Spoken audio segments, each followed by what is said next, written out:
femme d'une quarantaine d'années. On attend le commissaire Boss. Bonjour. C'est bon.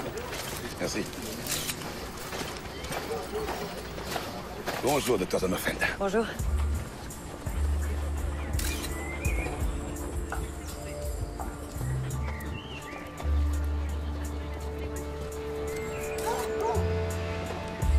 Bonjour Richard. Bonjour, Tam. Elle a été découverte il y a 1 heure par le promeneur qui est là-bas. On ne connaît pas son identité. Étouffé. Étranglée. On n'a pas encore retrouvé l'arme du crime. Heure des faits. Elle est là depuis 6 à 9 heures, ce qui fait entre 22 heures et minuit. Des indices d'agression sexuelle?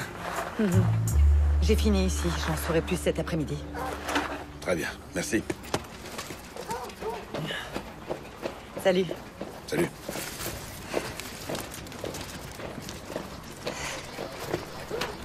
Je suis désolée. Mon scooter m'a planté. T'as oublié de faire le plein? Dites-moi. J'aperçois une ferme là-bas. Quelqu'un y est allé? Non.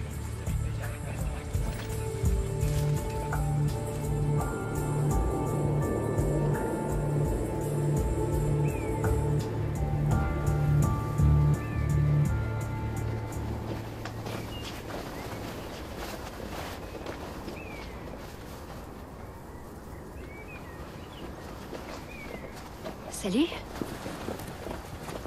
Bonjour. C'est à vous cet animal? C'est Bibi. On pense tous les deux très fort à elle. Comme ça, elle va sûrement guérir.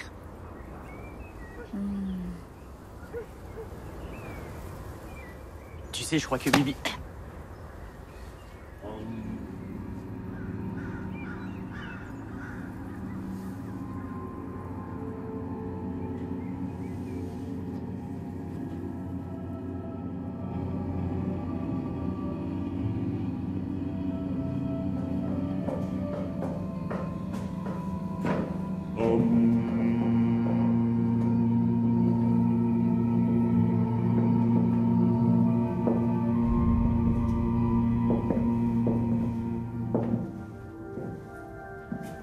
Je ne fais qu'un avec mon esprit, mon corps et mon âme.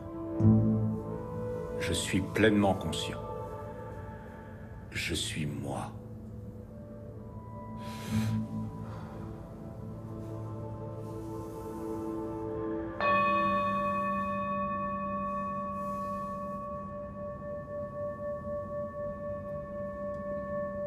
Bonjour.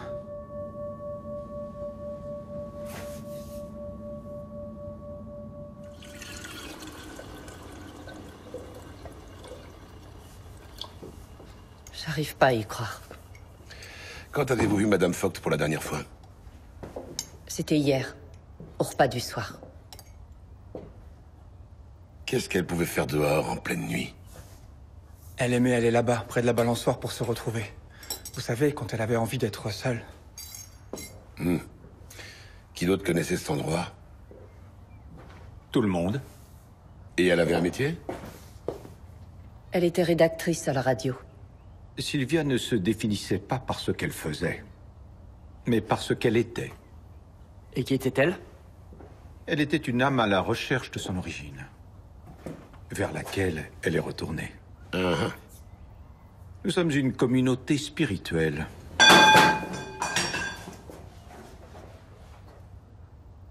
La rencontre avec un gong peut résonner dans toute notre âme, avec une puissance dont on ne comprend pas encore toute la dimension. Et c'est vous qui dirigez cette communauté, Monsieur Berlard? Oui. Et vous écrivez des livres?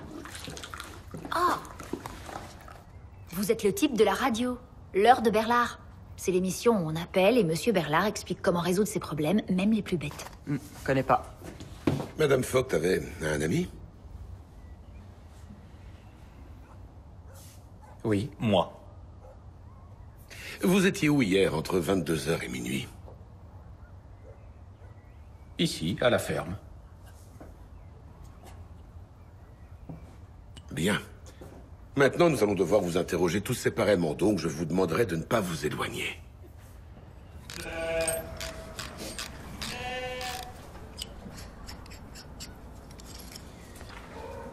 Je vois. La bougie est encrassée. Elle a besoin d'être nettoyée. C'est vraiment super sympa. Comment ça se passait entre vous et Madame Vogt? Sylvia? Sylvia avait un gros problème. Comment je peux dire? Elle avait toujours besoin d'attention. Elle en a pas trouvé chez vous? Elle en avait jamais assez. Christophe le savait, il la confrontait régulièrement à ça. C'était pas facile pour elle, surtout après la perte de son enfant. Elle avait un enfant? Une fille. Elle est morte comment? Regarde, celui-là, il est tout neuf. Ah, les enfants. Allez plutôt aider Karine à la cuisine, ok? Ok. Merci. Ils sont à vous? Ouais. Je me demande comment c'est de vivre dans une communauté. Ouais. Eh ben, au début, on croit qu'on a compris ce que Christophe raconte. Et puis, le lendemain, il bouleverse tout et on comprend qu'on n'avait rien compris du tout. Mais c'est génial. Après, on se sent vivre. On peut sentir l'amour autour de soi avec la communauté. Tout le monde a besoin d'une communauté. Et moi, j'ai trouvé la mienne en même temps qu'une famille. Quand vous racontez ça, c'est fou. C'est juste idyllique. Bien que quand même... Attendez. Vous voulez pas insinuer que... Non. Ça peut pas être quelqu'un de chez nous. Ah. Et voilà. Bah, ça marche. Vous vous y connaissez?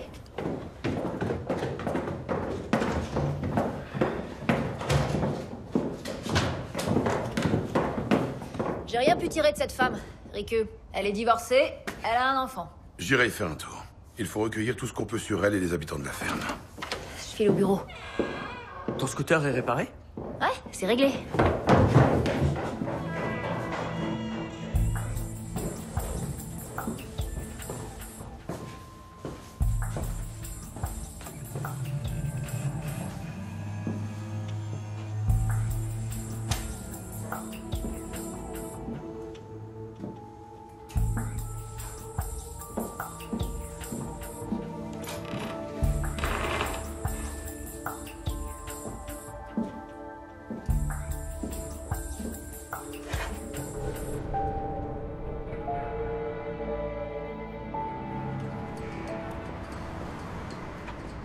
Monsieur Vogt, quand avez-vous vu votre ex-femme pour la dernière fois? C'était il y a 6 mois à l'enterrement d'Eva, notre fille. De quoi est-elle morte? D'une méningite. Pourquoi avez-vous divorcé? Après la naissance de notre fille, ma femme ne me prêtait plus aucune attention. Je me suis dit que ça passerait. Il faut dire que je travaillais beaucoup. Vous occupez quel poste ici? Je suis directeur général et consultant de gestion. Vous avez continué à voir votre fille après le divorce? Oui, un week-end sur 2. Et aussi votre ex-femme? Ma foi, oui, quand je passais prendre Eva. Et bien sûr, je la voyais aussi quand je la ramenais. Vous étiez où hier, vers 22h? J'étais rentré. Des témoins? Aucun. Il faut que je prévienne sa mère. Nous pouvons le faire. Non, je m'en charge. Qui pourrait tirer un intérêt de la mort de votre ex-femme? Quelle question? Aucune idée. Bah, il était peut-être plus attaché à son ex-femme qu'il ne le dit. Il voulait la récupérer, elle voulait pas, et alors il l'a... Oui, bon. Ça supposerait qu'il connaissait l'endroit où elle aimait se réfugier seule. Il a pu la suivre. Que t'ont dit les habitants de la ferme à son sujet? Rien qui puisse nous servir. D'accord. Dans ce cas, on va aller interroger les collègues de Sylvia Vogt. En tant que rédactrice, elle concevait des sujets d'émission. Elle réalisait des interviews, elle était toujours par monts et par baux. Voilà. C'était son bureau. Depuis la mort de sa fille, elle travaillait à mi-temps.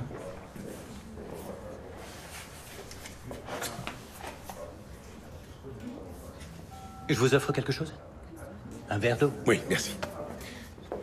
Dites-moi, quelles étaient ses relations avec ses collègues? Elle était appréciée. Sylvia était une femme passionnée. Elle se donnait à 150%. Oui. Et oui, elle voulait être la meilleure partout. La meilleure au boulot. Une mère parfaite pour sa fille. Et c'était l'admiratrice numéro 1 de Christophe. Elle l'a rencontré ici? Oui. Et que savez-vous encore de sa vie privée? Rien, désolé. Il lui arrivait de parler de son ex-mari? Je crois que pour elle, le chapitre était clos. Donc, Monsieur Vogt n'était pas un sujet de stress pour son ex-femme? Non. Lui, non. Qui alors? Il y avait... sa mère, d'après ce que j'ai pu entendre.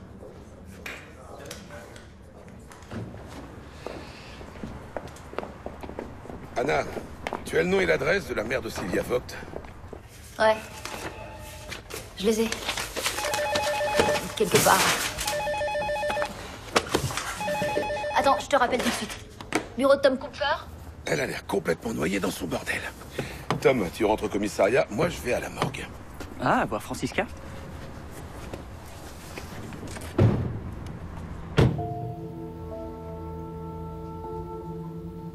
Tu vois le dessin que forment ces marques d'étranglement?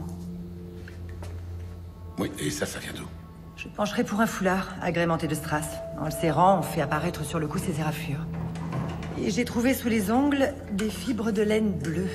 C'est caractéristique, la victime cherche à se libérer, elle s'accroche au foulard en enfonçant ses ongles. Autrement dit, il faut trouver un foulard en laine bleue avec un parement de strass. Mhm. Ah. T'es vraiment incroyable, Francisca. Mais j'essaie.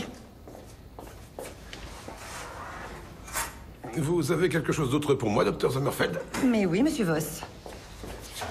Regardez. Qu'est-ce que c'est? Des marques de brûlures circulaires. De cigarettes? Oui, ça y ressemble beaucoup. Certaines doivent remonter à son adolescence, les autres datent d'à peine quelques mois. Une intervention extérieure? Sur un laps de temps aussi long, j'ai du mal à l'imaginer. Elle se serait elle-même fait ça? Je ne peux pas le dire avec certitude. Sa mère pourra peut-être. L'arme du crime est un foulard de laine bleue avec des strass. Il nous faut un mandat de perquisition pour la ferme. Et sur quoi se fondent tes soupçons? Qui connaissait l'endroit où elle aimait se retirer? Ah bah, les gens de la ferme. Ah, tu vois. Anna, tu écoutes? Ouais, chef. La mère de Sylvia Vogt? Elle s'appelle Laure Kuhn et habite Bogenhausen. Quoi? Laure Kuhn? Ouais, pourquoi? Je devrais connaître. Voilà ce que c'est le manque de culture. Je passe le chercher. Ça marche.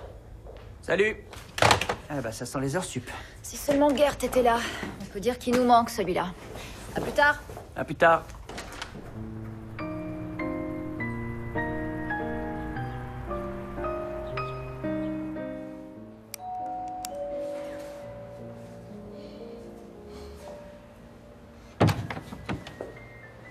Oh, mais... Monsieur Vogt, ma collègue, le commissaire Lawrence. Bonjour. Entrez. Merci.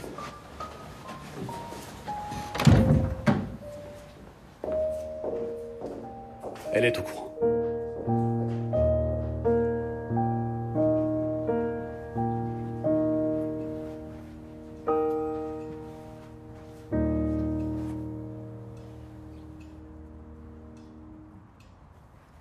Laure, ces messieurs-dames sont de la police. Commissaire Voss et commissaire Lawrence. Madame Kuhn, Bonjour. j'ai assisté tout récemment à un de vos concerts et c'était extraordinaire. Merci. Oui, je vous présente toutes mes condoléances. Je vous en prie, asseyez-vous. Merci infiniment. Je serai très bref. Nous avons découvert sur les cuisses de votre fille, de votre ex-femme, des marques de brûlure. Nous pensons qu'elles sont dues à des cigarettes. Certaines d'entre elles sont assez récentes, mais d'autres remonteraient à son adolescence. Vous êtes au courant? Oui, c'était une mauvaise habitude qu'avait ma fille. C'est elle-même qui s'est infligé ses blessures? Avec des cigarettes, oui. Est-ce qu'elle avait vu un psychologue? Et pourquoi? Pour qu'il aille fouiner au fond de son âme? Monsieur Vogt? Oui, évidemment, j'en avais parlé à mon épouse. Mais elle m'a expliqué qu'à chaque fois qu'elle se sentait déprimée et seule, elle faisait ça. Pendant que vous étiez mariés aussi? Non, non, je m'en serais bien sûr aperçu. C'était contre moi, évidemment. La mère est toujours la méchante. C'est bien ce que disent les psychologues à leurs patients. Son père est mort trop tôt. Il ne lui aurait jamais laissé faire ça. Et l'argent pourrit les caractères faibles. Quelle relation aviez-vous avec votre fille ces derniers temps? Depuis que ce gourou avide de fric lui avait lavé le cerveau, elle avait rompu tout contact avec moi. J'ai pourtant tellement fait pour elle. Et pour finir, elle n'a plus voulu me laisser voir ma petite fille. Ma propre fille. Elle n'a jamais compris l'importance d'avoir une famille.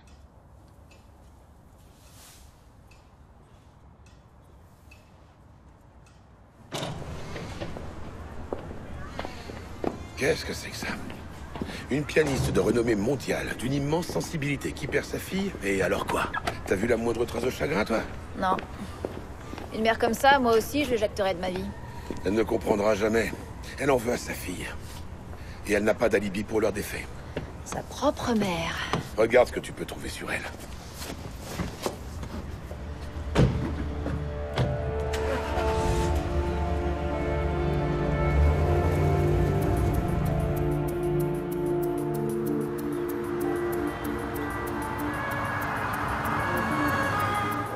Alors, on commence par où? Christophe Berlard. 55 ans, après avoir fait carrière dans un groupe de rock, il part en Californie, et puis il revient, donne des stages de méditation et de recherche du sens de la vie. Il organise des séminaires, écrit des bouquins, et depuis 12 ans, il a une émission sur Radio 91.2. De rockstar à Bouddha, beau parcours. Et Karine Neubert? Elle était institutrice, et puis elle a rencontré Berlard en Californie. Ils ont été 12 ans ensemble. C'est elle qui organise les conférences du maître, les ateliers, les séances de dédicaces. Elle reçoit une pension d'invalidité et gagne de l'argent en donnant des cours particuliers. Ulrike Janssen travaille comme mécatronicienne. Elle a grandi dans un foyer, elle a tout juste 16 ans quand elle est condamnée pour vol avec violence aggravée. Frank Graupner. Sa famille gère depuis 8 générations la ferme qu'il a vendue à Berlard pour 3 fois rien. Il s'occupe du bétail.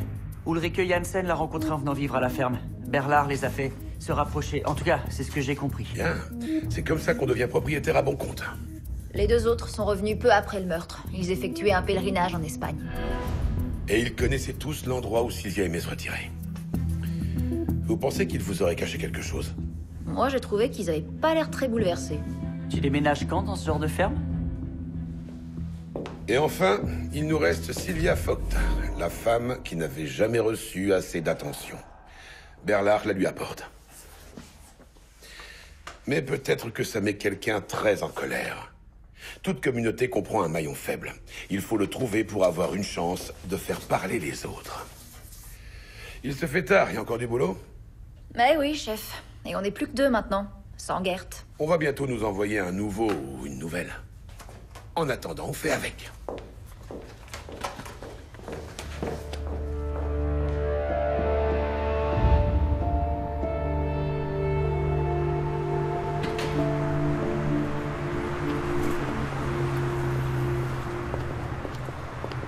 Ah. La guérison par l'équilibre. Ça a l'air vraiment épatant. Si on veut que la soirée soit pas entièrement gâchée, on peut aller prendre un verre après. Absolument. Parfait. Au sein de notre enveloppe humaine, nous cherchons tous la guérison. Nous ne trouvons cet équilibre ni dans les biens matériels, ni au sein de nos relations. Nous autres humains sommes ici pour retourner d'où nous venons. Là où tout prend sa source. Même nos pensées. Nos pensées sont une force. Faisons-leur une entière confiance. Refermons les plaies qui nous affectent. Les plaies de notre corps. Celles engendrées par nos sentiments. Et celles de notre âme.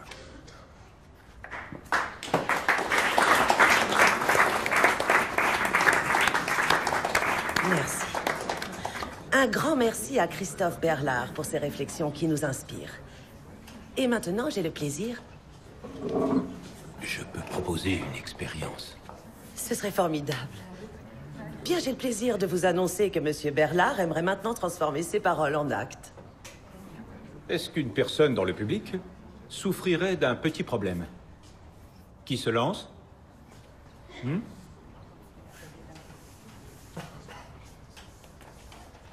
Oui, peut-être cette jeune femme? Je vous en prie. Bonjour. Bonjour. Asseyez-vous. Merci. Ce sont vos épaules, c'est ça? Oui. Je suis tellement... Je crois que je suis un peu surmenée. J'ai trop de travail. Sans compter les heures sup. Fermez les yeux. Qu'est-ce que vous sentez?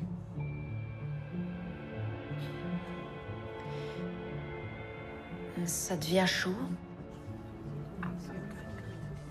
Oui, la force de la pensée coule en toi.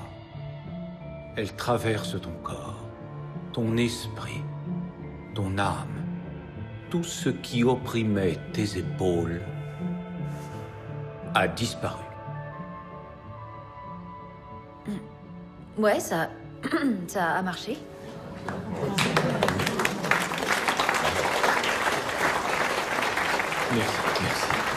Merci.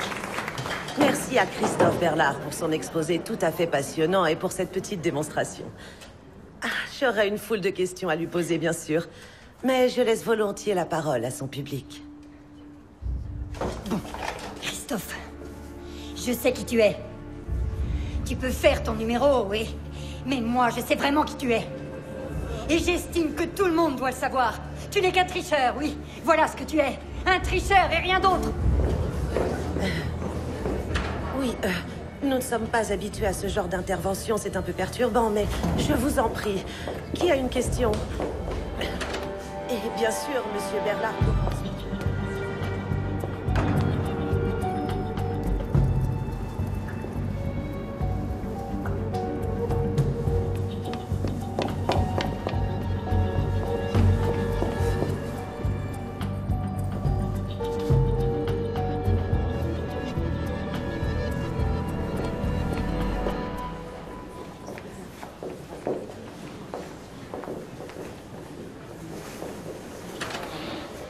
C'est gentil, merci. Elle a filé. Je sais qui tu es, moi. Qu'est-ce qu'elle voulait faire savoir? Bonne question. Dis-moi, qu'est-ce que tu fais là, Anna? La même chose que vous. Je voulais le voir à l'œuvre. Et les épaules? Ça va réellement mieux? Ouais? Ouais, celui qui guérit a raison. Hippocrate. Oui, exactement.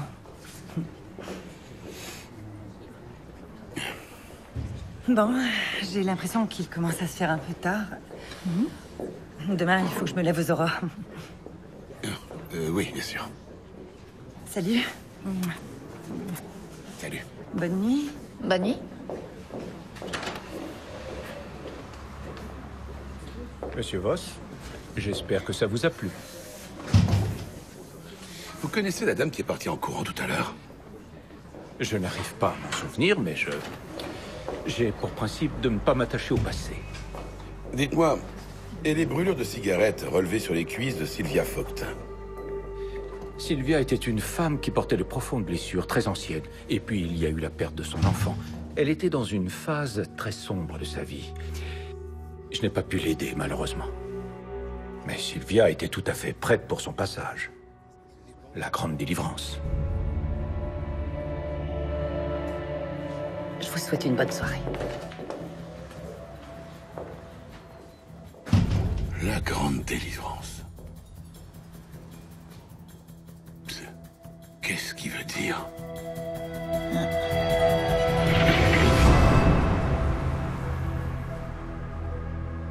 Ici Tom Kupfer, je vous rappelle pour le mandat de perquisition. Entre Sommerfeld et le chef, il y a un truc là, c'est évident. Un instant, s'il vous plaît. D'après les statistiques, la plupart des couples se forment sur leur lieu de travail. Tu peux rêver? Ah, mais non! Je veux pas t'enlever tes espoirs. Comme le dit si bien Berlard, celui qui ne perd pas l'espoir et garde confiance dans le principe divin... Celui-là sera guéri. Hein? J'ai lu son livre la nuit dernière. C'est n'importe quoi. Tom? Hein? Le mandat de perquisition pour la ferme. Ah oui, oui.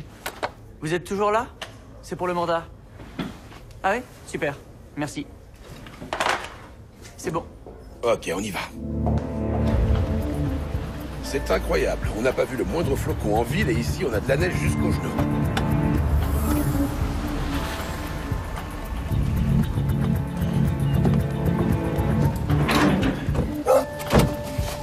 Ah, Madame Loeb. Bonjour. Mais qui je vois là? C'est qui ça? Tu vas bien, toi, hein? Tu vas bien? Ah, il est brave. Allez, viens, oui, c'est ça, viens là. Regardez-moi ça. On est content de le voir, hein, oui. Allez, oui, c'est ça. À tout à l'heure.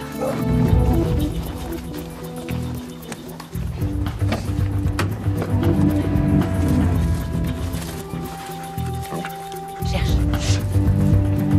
Cherche. Viens par là. Cherche, mon chien. Cherche.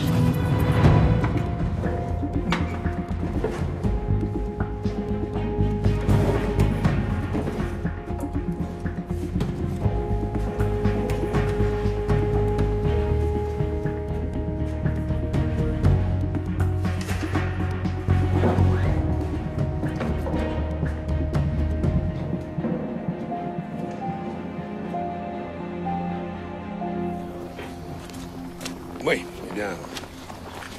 On n'a pas trouvé grand-chose, mais ça valait le coup d'essayer.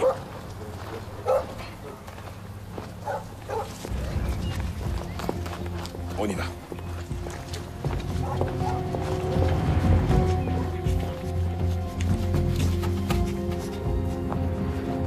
Le chien a trouvé quelque chose.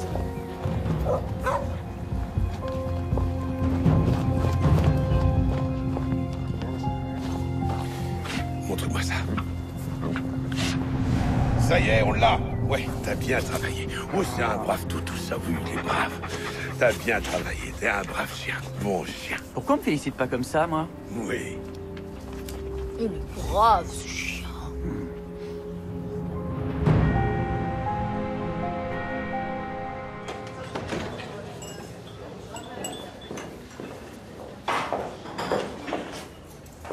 Ah! Comment allez-vous? Regardez ici, l'aile ouest.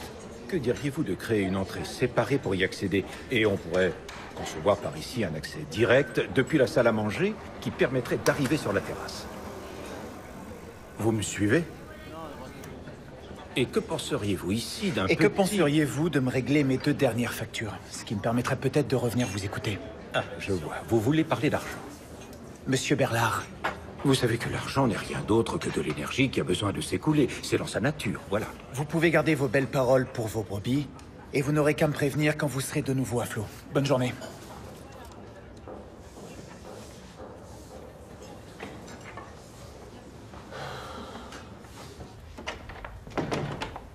Richard, les habitants de la ferme déclarent tous la même chose. C'est le foulard de la petite Eva.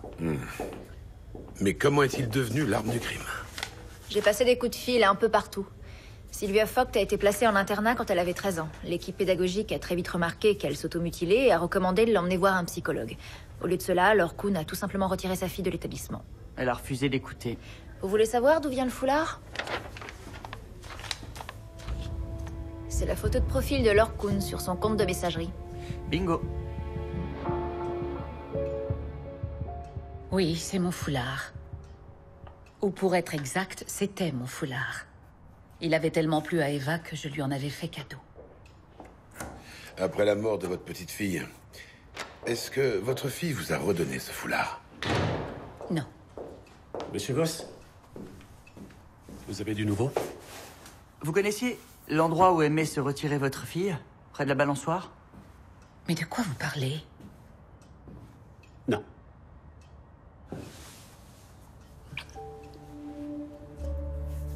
Bien sûr, je comprends qu'en ce moment, il soit très important pour vous que vous vous souteniez dans cette épreuve, n'est-ce pas? Nous sommes là l'un pour l'autre.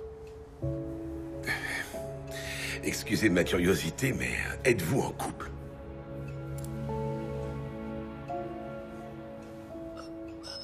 Est-ce aussi la raison de votre séparation avec votre femme? Eh bien, oui. Il ne m'a pas été facile de la quitter pour Laure. Mais voilà, l'amour. C'est aussi pour ça que vous ne pouviez plus voir votre petite fille, n'est-ce pas? Sylvia était très rancunière. Je me suis procuré le dossier de la petite Eva et je l'ai à nouveau parcouru.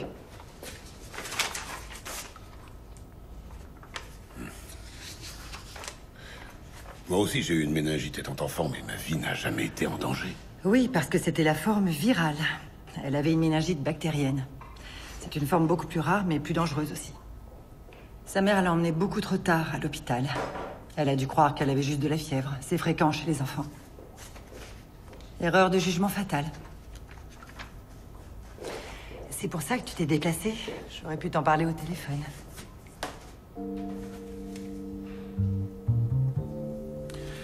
Je saisis toutes les occasions de te voir, Francisca. Très bien.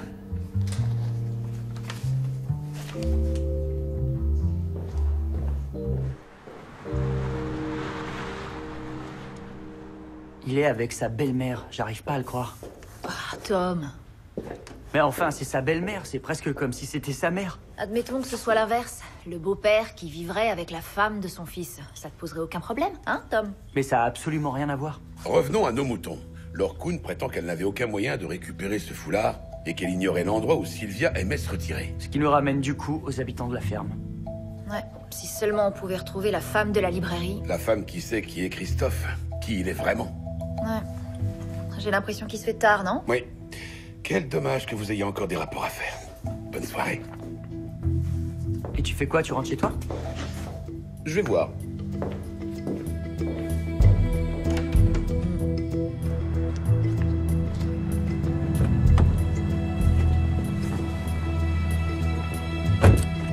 Voici de retour, amis de la nuit, l'heure où les âmes s'éveillent et au cours de laquelle je vais éclairer vos angoisses et vos problèmes. Notre première auditrice est Brigitte de Giesing. Brigitte, que puis-je faire pour toi? Bonjour Christophe. Tu arrives encore à dormir la nuit? Tu as détruit l'existence de tellement de gens que cela doit te... Désolé, Brigitte, tu n'es plus à l'antenne. Anna, la femme inconnue vient d'appeler Christophe Berlard dans son émission.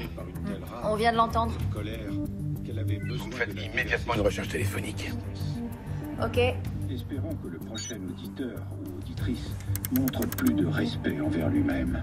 J'ai en ligne à présent Johan de Schwabing. Mais avant, écoutons un peu de musique.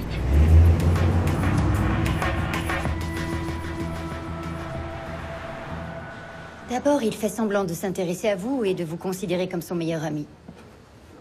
Il vous flatte et ensuite il déploie toute sa force de persuasion et il vous touche avec une douceur infinie. Et puis quand vous dites quelque chose, quoi que ce soit, vous avez toute son attention pleine et entière. C'est comme ça qu'il vous attrape. Et après? Et après, il vous rejette. Vous avez croisé Sylvia Vogt quand vous étiez là-bas? J'étais déjà partie. Et maintenant, vous travaillez ici? Je n'ai pas encore vraiment retrouvé mon équilibre. Je lui ai abandonné toute ma fortune. En arrivant à la ferme, on doit effectuer un dépôt sur son compte. Et on le fait tous tellement volontiers. Je ne veux pas que d'autres victimes tombent entre ses griffes. Il faut vraiment qu'on fasse savoir qui il est. Bonjour. J'ai rendez-vous avec Madame Wiese.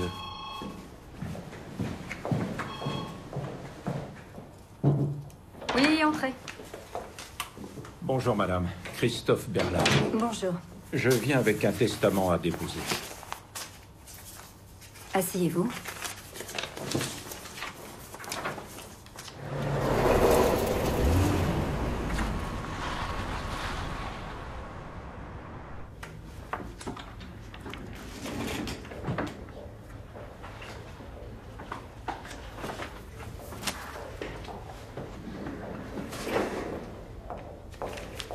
Christophe Berlard a commencé il y a 6 mois à transférer l'argent des membres de la communauté vers une société en commandite.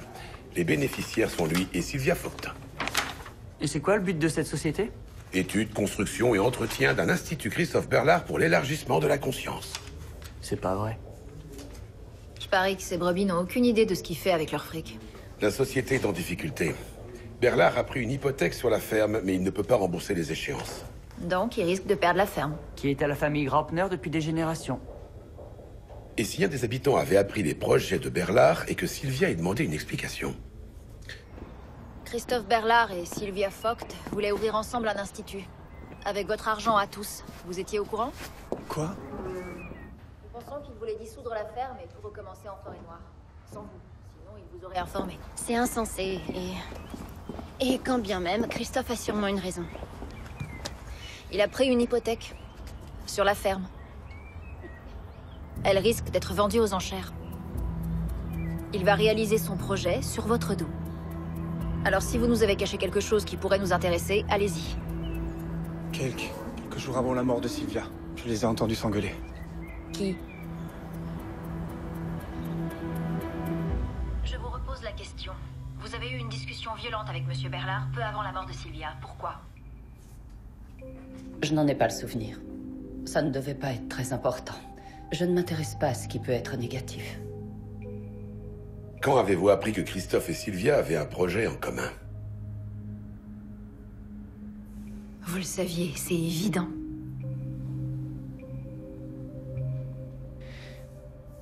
Depuis environ 1 an. Ça fait donc plus qu'une semaine ou deux. Christophe et Sylvia étaient en train d'envoyer la communauté dans le mur. Dans le dos des habitants, qui avaient confiance en lui, et ont misé tout ce qu'ils avaient sur cet homme. Sacrée trahison. Vous avez réagi comment? Je suis allée le voir et je lui ai parlé. Il m'a dit que je ferais partie de cette aventure, de son nouvel institut. De toute façon, il était obligé. Sinon, vous alliez voir les autres et ça devenait très problématique. D'accord, vous faisiez partie de l'aventure, mais vous en auriez été un membre indésirable. Vous vous êtes dit, Sylvia doit disparaître. Christophe devinera que c'est moi et se rendra enfin compte que je ne suis pas un personnage de second plan. Non. Je suis un enfant de la lumière.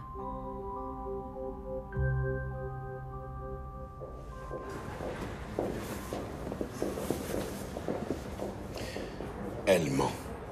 Bien sûr qu'elle se souvient de l'altercation. Et bien sûr qu'il s'agissait de Christophe et de son projet. On devrait peut-être le convoquer. Je vois pas poignarder Karine dans le dos. Le bureau des successions confirme qu'un testament a été déposé. Et maintenant, tenez-vous bien. Sylvia Vogt lègue à Berlard toute sa fortune, sauf la part réservataire de sa mère. Oh. Ça représente combien? 300 000 euros. C'est pas vrai. Il dirait bien. Mais pourquoi est-ce qu'il n'a pas récupéré plus tôt sa fortune? Le testament de Sylvia est daté de 6 mois avant la mort de son enfant. Elle voulait lui léguer quelque chose, et maintenant Berlard est seul à hériter. 300 000 euros. On fait quoi? On va s'amuser un peu. Berlard est à l'antenne dans 2 heures.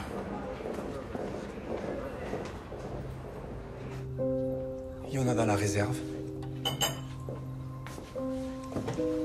C'est bon, il dort? Ouais.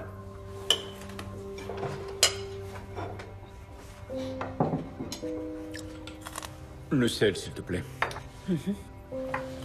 Voilà. Dis donc, Christophe, quand est-ce que tu voulais nous annoncer que tu comptais nous laisser tomber, nous et la ferme?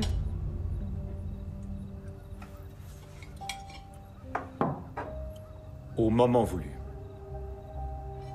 C'est vrai, Christophe? Tu as vraiment hypothéqué la propriété?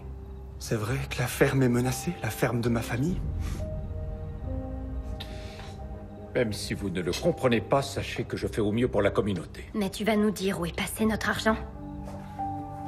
Rick, tu veux que Christophe te dise ce qu'il a fait avec l'argent dont tu lui as fait cadeau, comme nous tous, en arrivant ici? Pour lui témoigner notre gratitude. Enfin, Rick... Karine, tu veux toujours avoir la première place. Tu veux avoir Christophe à toi toute seule et pour ça tu marcherais sur des cadavres. Je veux que tu t'excuses immédiatement. Ne fais pas ça, s'il te plaît. Christophe, c'est toi ici qui nous dois une explication. Je ne dois rien à personne!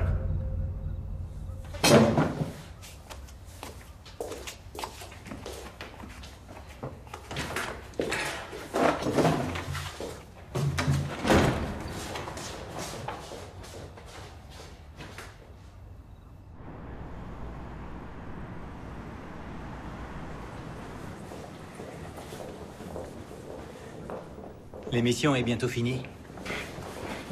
Je vous en prie. Merci de m'avoir écouté par cette nuit froide et claire. En cet instant, je pense à ma chère compagne. Je me souviens qu'elle était dans mon émission il y a quelques jours. Aujourd'hui, cet être est entré dans la lumière. Ce qu'on appelle la mort pose la question de la vie. C'est pourquoi je vous dis, soyez votre meilleur ami. Avec l'héritage que vous recevrez, vos ennuis disparaîtront d'un seul coup. La société en commandite est renflouée. Vous pouvez mener à bien tous vos grands projets, et tout cela sans que qui que ce soit puisse trouver à redire. Comment faites-vous, dites-moi? Vous racontez des histoires à ces pauvres gens, vous leur imposez les mains, et après ça, ils se sentent beaucoup mieux. Hein? C'est quoi votre truc? Je les écoute. Je les prends au sérieux. Je leur offre ce que personne ne leur a jamais apporté. De l'attention. Jésus ne faisait rien d'autre. Jésus. Oui. Comme tous les autres grands maîtres spirituels. Ils plongent leurs mains dans les plaies du peuple et mènent ainsi chacun vers lui-même. Vers lui-même, je comprends. Quel était le sujet de votre dispute avec Karine 2 jours avant la mort de Sylvia? Karine a, comment dire, reniflé ce qui se passait. Elle a appris que Sylvia et moi, nous voulions changer de vie. Elle s'est mise à me faire des reproches, à me crier dessus. Et vous? J'ai pu la calmer. Je lui ai dit que si elle gardait le secret sur cette information, je saurais me montrer reconnaissant. Merci, Monsieur Berlard. Écoutez, je ne crois pas que Karine soit capable de commettre un meurtre. D'un autre côté, personne ne peut voir à l'intérieur d'un être. Vraiment, vous ne pouvez pas?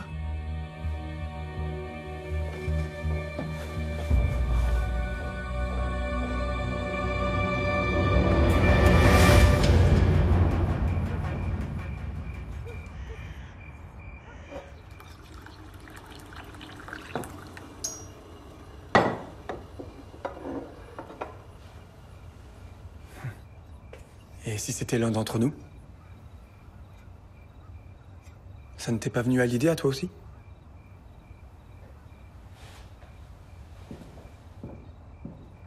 Non, Franck, t'as pas le droit de penser ça. Pourquoi pas? Mais enfin, parce que c'est aucun de nous. Ça peut pas être l'un d'entre nous. Elle me manque. Elle me manque tellement.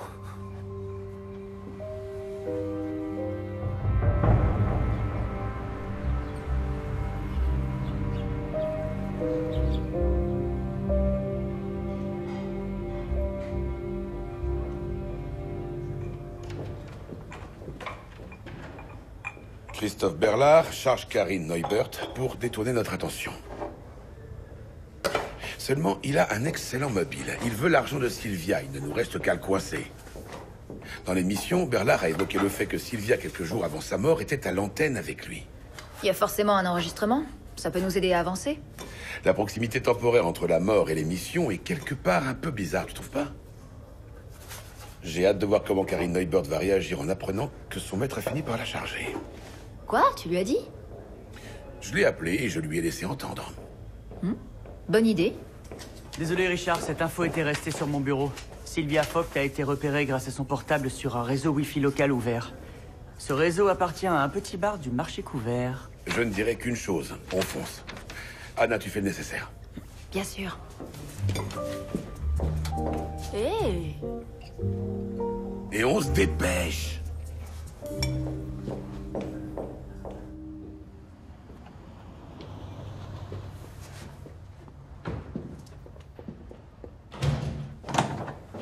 Karine? Tu m'as balancé. Qu'est-ce que tu veux dire? Tu as raconté à la police qu'on s'était disputé à propos de Sylvia. Oui, et alors? Tu leur as fourni un super mobile de meurtre. Ce que pensent ces policiers n'est que le fruit de leur investigation. Je n'en suis pas responsable. Je t'ai fait confiance pendant toutes ces années. Et tout ce que j'ai fait était égal. Il n'y a jamais eu qu'une seule personne importante à tes yeux, toi. Je croyais que t'étais différent, que t'étais un homme sur qui je pouvais compter. Sale espèce de salaud!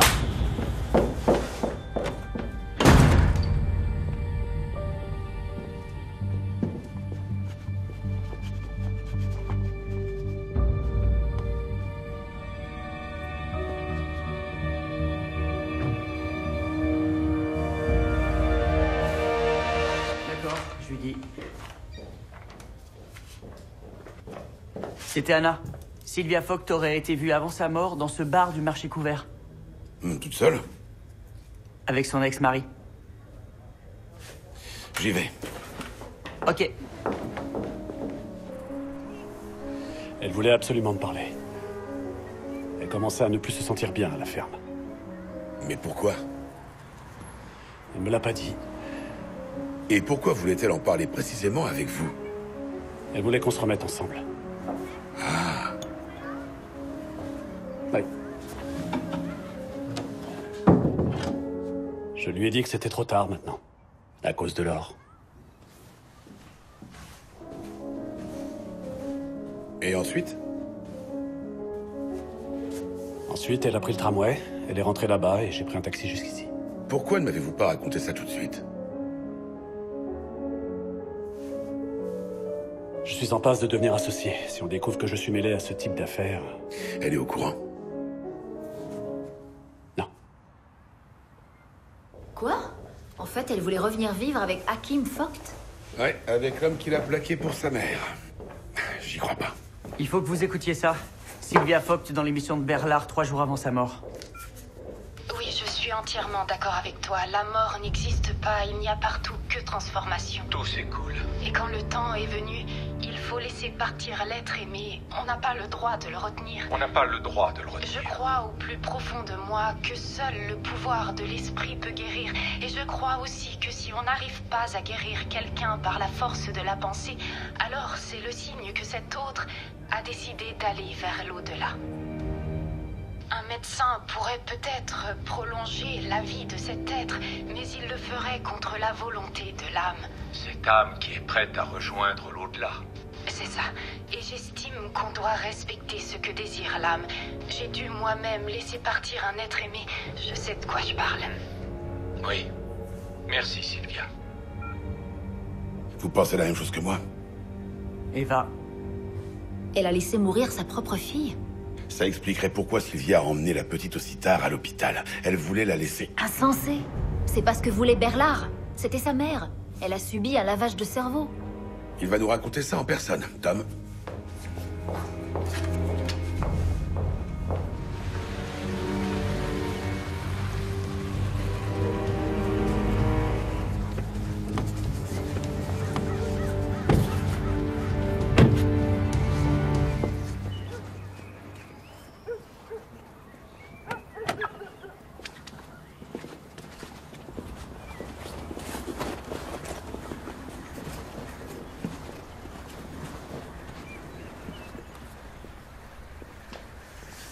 Bonjour.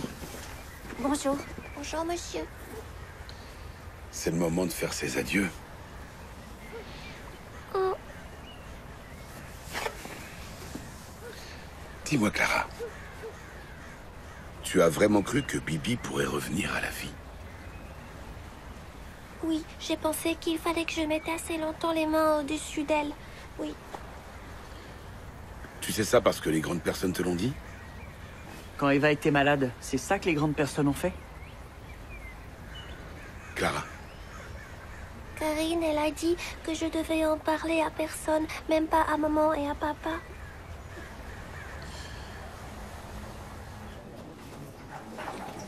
Merci.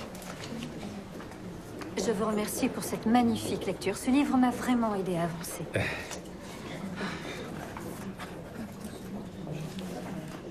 Soyez votre meilleur ami.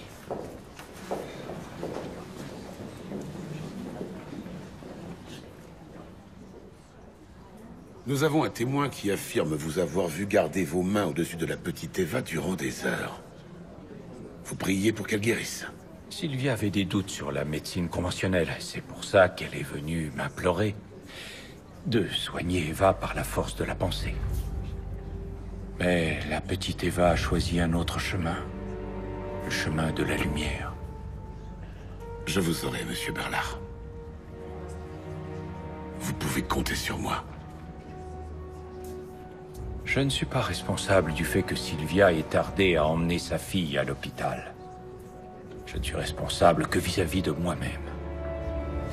J'étais en train de me demander si vos fans là dehors verraient ça du même œil. Je vous souhaite une bonne soirée.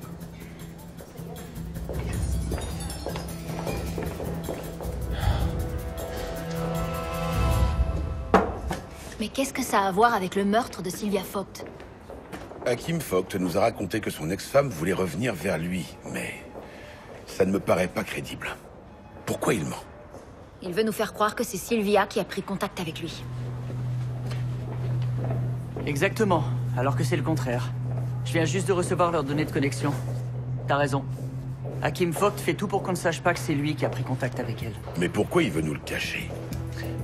On sait maintenant qu'il l'a vu 3 jours après l'émission. Il l'a entendu à la radio et il en est arrivé à la même conclusion que nous. Sylvia Vogt était coupable de la mort de sa fille.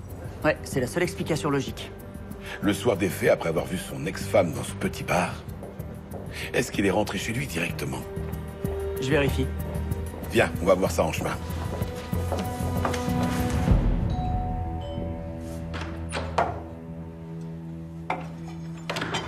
On a de la visite. J'ai voulu suivre mon impulsion. Oui, excusez-moi d'être passé sans prévenir. Soyez bref. Le juge chargé des successions m'a informé que vous vouliez contester le testament de votre fille. Vous savez, Sylvia tenait énormément à ce projet que nous avions, un institut pour l'élargissement de la conscience. Cette idée lui a été d'un grand soutien.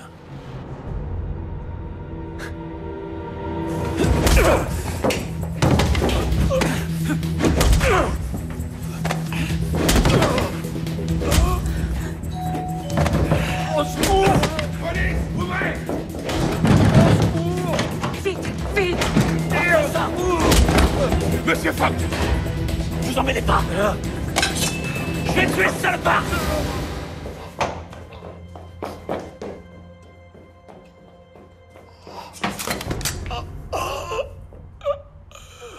Monsieur Vogt, vous avez bien pris un taxi le soir de la mort de Sylvia. Mais 1h30 après ce que vous nous avez dit. Et à 2 kilomètres seulement du lieu du crime. Vous avez entendu l'émission? Oui, en allant à mon travail. C'était un accident. Ou bien peut-être une coïncidence. Ça devrait te plaire, hein? Vous êtes allé voir votre femme pour lui demander des explications. Quoi? Elle m'a dit de venir à la balançoire, l'endroit où Eva était la plus heureuse. Je sens sa présence, c'est ce qu'elle disait, sa présence. Tu la sens aussi. Elle est dans la lumière. Et puis, oui, elle m'a dit qu'elle l'avait laissé mourir. Elle avait avec elle le foulard de la petite. Pour que je me souvienne d'elle. Pour que je l'oublie pas. Comme si je pouvais l'oublier. Alors j'ai pris le foulard et j'ai commencé à serrer.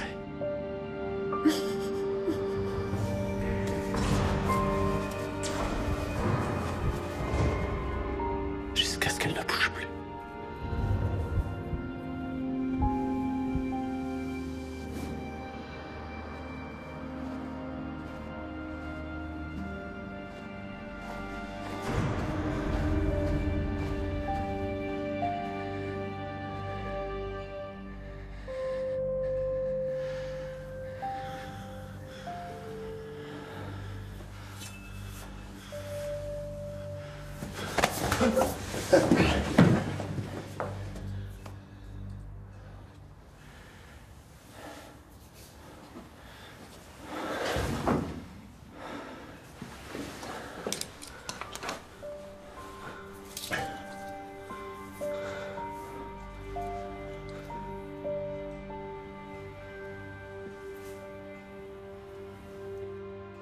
Laure. Pardonne-moi.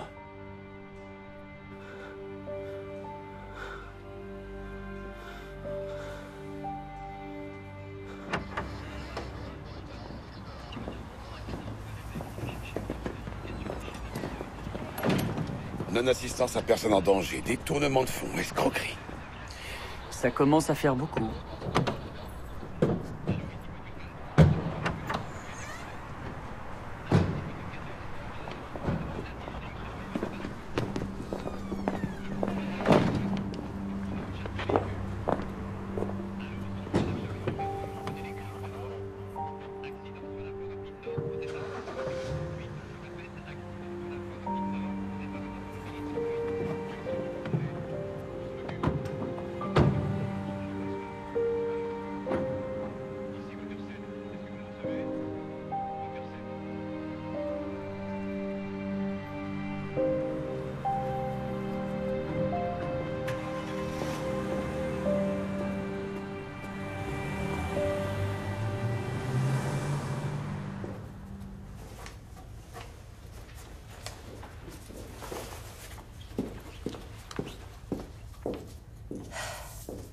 Rikke Jansen et Frank Graupner. Je leur ai dit qu'avec un bon avocat, ils arriveraient à rester à la ferme. Bien. Ouais. Bon, bah, je vais faire la fête. Ok. Tu devrais aussi essayer. Ou au moins te détendre un peu.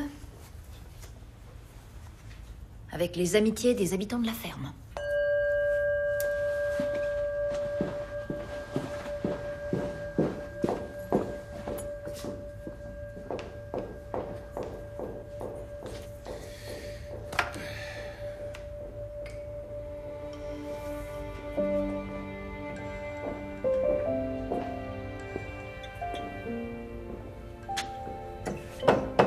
Oui.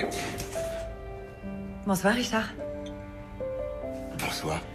On s'était dit qu'on boirait un petit verre. Mais pas ici. Pourquoi pas?